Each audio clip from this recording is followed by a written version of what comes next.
ये कार्यक्रम का महत्व दो दृष्टि से है। एक तो करोड़ों ऐसे लोग जिनकी गाढ़ी कमाई एक 4 क्रेडिट कोऑपरेटिव सोसाइटियों के अंदर स्थगित हो गई।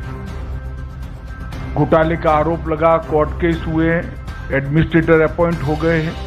एडमिनिस्ट्रेटर अपॉइंट होते ही ईडी, इनकम टैक्स, अलग अलग सरकारी संस्थाओं ने अपने अटैचमेंट कर दिए और ये सब कानूनी लड़ाई में कहीं न कहीं जो निवेशक है, जिसने अपनी गाड़ी पसीने की कमाई इसमें लगाई है, इसके प्रति किसी का ध्यान नहीं जाता। और ये कोई पहली ऐसी कहानी नहीं है।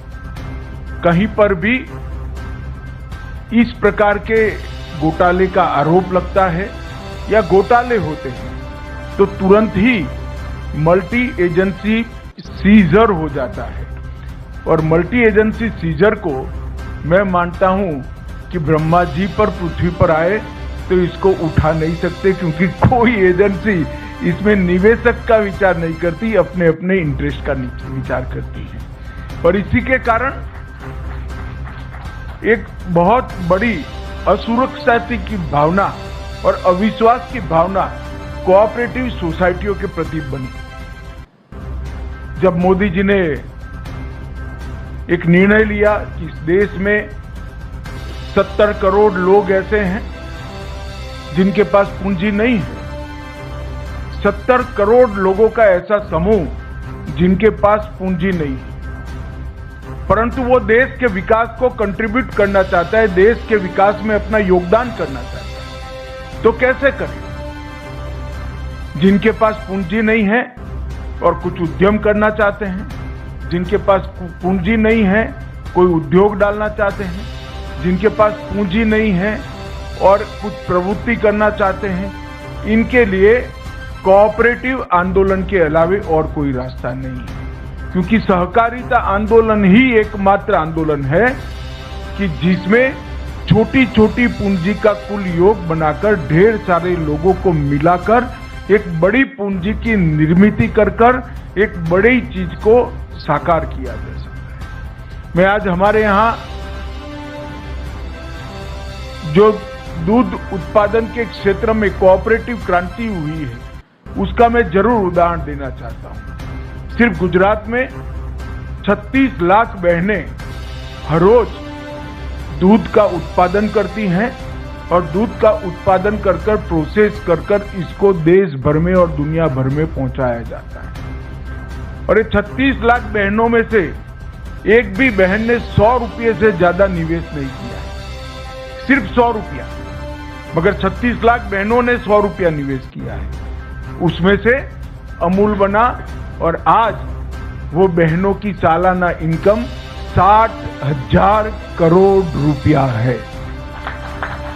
कोई कल्पना नहीं कर सकता कि 100 रुपये के निवेश से और 100 रुपये वाली 36 लाख महिलाओं, जिसमें से ज्यादातर एसएससी पास भी नहीं है, वो इकट्ठा होती हैं, कोऑपरेटिव सोसाइटीज बनाती हैं, फिर जिला कोऑपरेटिव यूनियन बनते हैं, फिर फेडरेशन बनता है और अंत इसका ये आता है कि देश भर में दूध की कमी को वो महिलाएं समाप्त करती हैं और इसके साथ साथ 60,000 रुपये का इनकम सालाना वो करती है। अब इससे बड़ा कोई उदाहरण नहीं होता। और इसके आधार पर देश भर में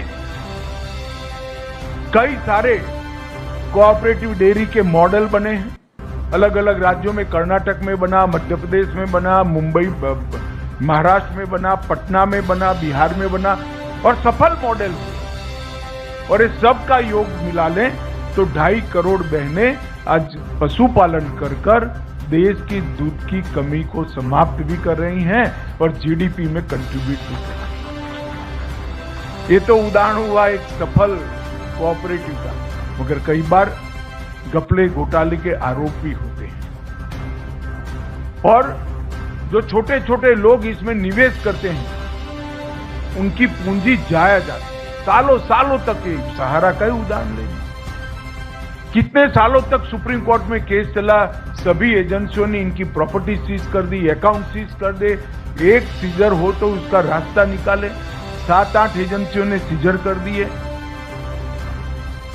अब ऐसा जब होता है तो कोऑपरेटिव आंदोलन की विश्वसनीयता, क्रेडिट सोसाइटियों की विश्वसनीयता समाप्त होगी। इसलिए मोदी जी ने जो मंत्रालय बनाया उसके बाद हमने इनिशिएटिव लिया, सभी स्टेक होल्डरों को बिठाया।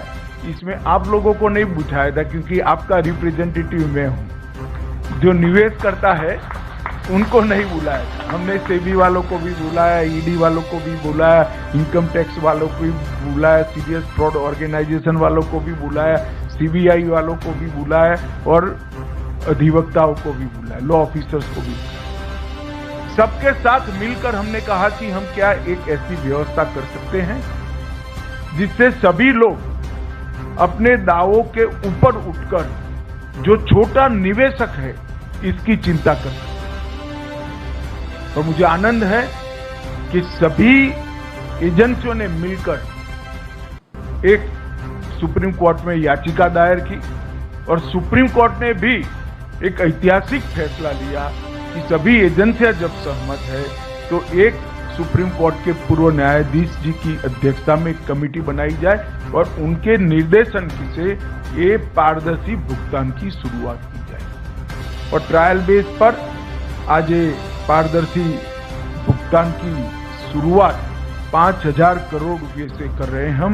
ये 5,000 करोड़ रुपया निवेशकों को वापस लौटाने की शुरुआत। और ये 5,000 करोड़ रुपया जब पूरा वापस हो जाएगा हम फिर से सुप्रीम कोर्ट के सामने जाएंगे और कहेंगे कि इतने निवेशक बचे हैं और बाकी का भुगतान। आज जो पोर्टल लॉन्च हुआ है वो पोर्टल से लगभग 1 करोड़ निवेशकों को, क्योंकि हमने तय किया है कि पहले 10,000 रुपया तक की राशि को हम भुगतान करेंगे। जिनका 10,000 तक का निवेश है वो, और जितना भी निवेश हो उसमें से 10,000 रुपया। ये ट्रायल बेस और ये पोर्टल के माध्यम से इसको ऑनलाइन सबको निमंत्रित करेंगे। पूरे डेटा को ऑनलाइन कर दिया गया है चारों सोसाइटियों के, और सीरीज ऑफ मीटिंग कोऑपरेटिव मंत्रालय के, सहकारिता मंत्रालय के अधिकारियों ने की है। हमारे जो स्टॉक होल्डिंग के साथी बैठे हैं उन्होंने भी बहुत बड़ा इनिशिएटिव दिया है। मैंने उनको चाय पर बुलाया था, मैंने बोला इसमें कमाई आपको चौनी भी नहीं होने वाली है, मगर ये सेवा का काम है, आप तत्परता से करिए।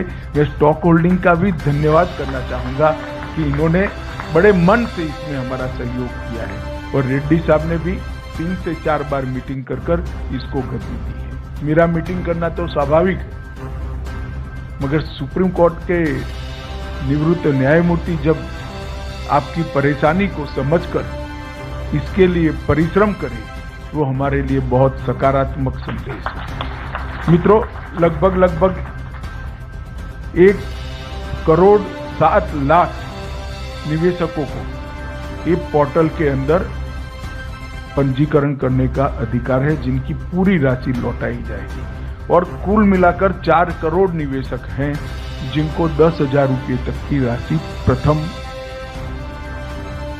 दृष्टि से उनको वापस दी जाएगी। और ये मैंने कहा ये शुरुआत, अगर ये सफलता से होता है और सफलता से होगा उसका मुझे पूरा विश्वास है, क्योंकि पूरी प्रणाली को मैं समझा हूं। इसमें कहीं पर भी कोई गड़बड़ की गुंजाइश नहीं छोड़ गई है, और कहीं पर भी जो जेन्युइन इन्वेस्टर है इसको अन्याय होने की गुंजाइश भी नहीं छोड़ी। जिन्होंने निवेश नहीं किया है इसको किसी भी तरह से यहां से रिफंड नहीं मिल सकता, और निवेश जिन्होंने किया है इसको कोई रोक नहीं सकता। मगर बहुत सारे निवेशक ऐसे होंगे जो ऑनलाइन पोर्टल पे शायद ना आ सके, मगर ये बहुत जरूरी है क्योंकि इतने सारे दावों का फिजिकली भुगतान संभव नहीं है। मैं आप सबसे निवेदन करना चाहूंगा कि सरकार ने सीएससी की व्यवस्था की।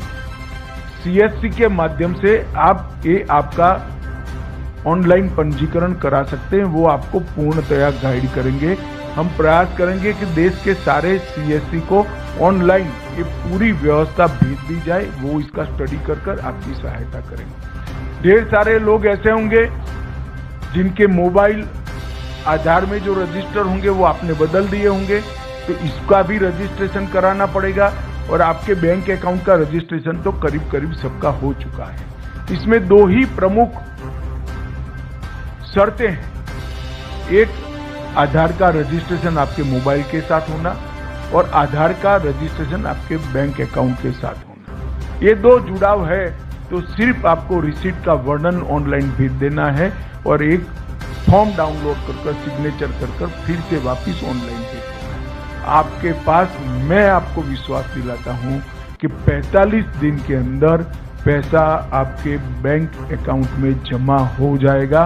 इसमें आप जरा भी, मित्रों, एक बहुत बड़ी शुरुआत है। देश में ढेर सारी क्रेडिट सोसाइटियों में घपले घोटाले हुए। पहली बार मोदी जी के नेतृत्व में इतने बड़े घोटालों में पारदर्शिता के साथ आज निवेशकों को पैसा देना शुरू हो रहा है। ये बहुत बड़ी उपलब्धि है जिसका मुझे कम से कम बहुत संतोष है और आनंद है कि आज करोड़ों लोगों को अपनी गाढ़ी कमाई के पैसे, गाढ़े पसीने की कमाई के पैसे वापिस मिलने की